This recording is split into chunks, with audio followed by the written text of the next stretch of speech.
नवंबर महीने में वैट कम करने की बात की थी, सबको मैंने प्रार्थना की थी।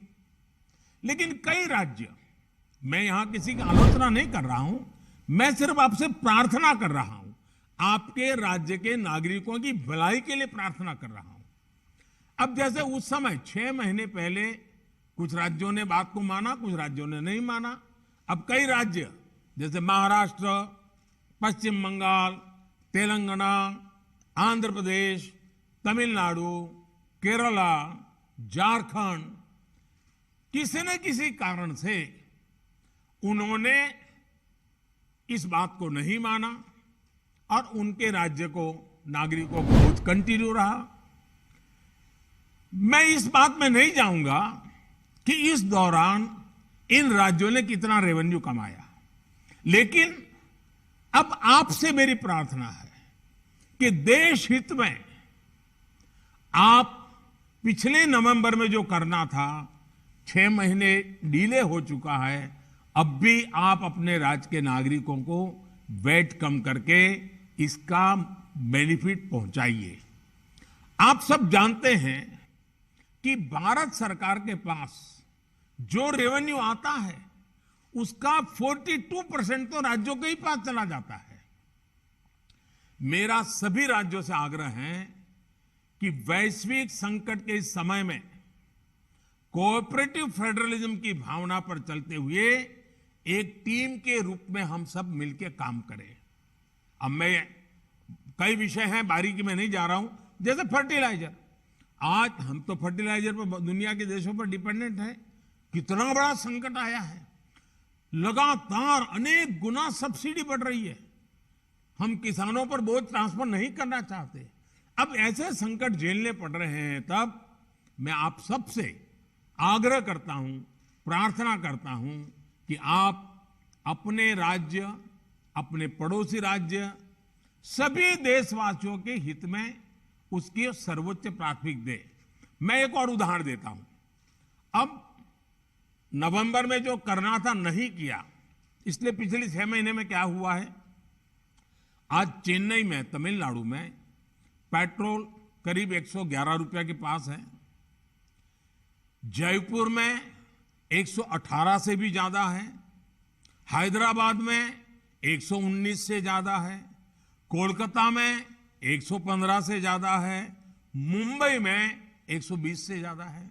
और जिन्होंने कटौती की, मुंबई के ही बगल में दीव दमन में 102 रुपया है। मुंबई में 120, बगल में दीव दमन में 102 रुपया।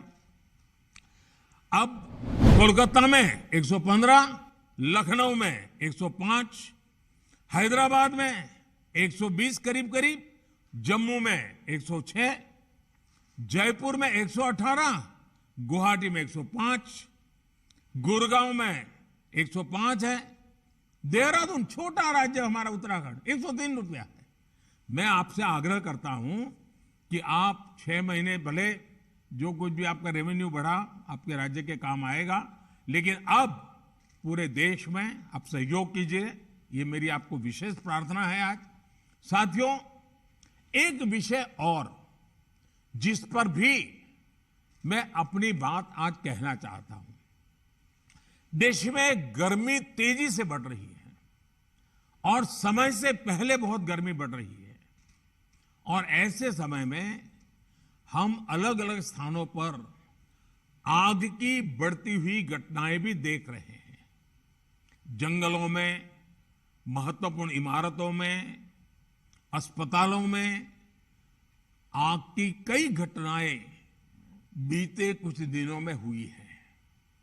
हम सबको याद है वो दिन कितने पीड़ादायक थे जब पिछले साल कई हॉस्पिटलों में आग लगी, और वो बड़ी दर्दनाक स्थिति थी।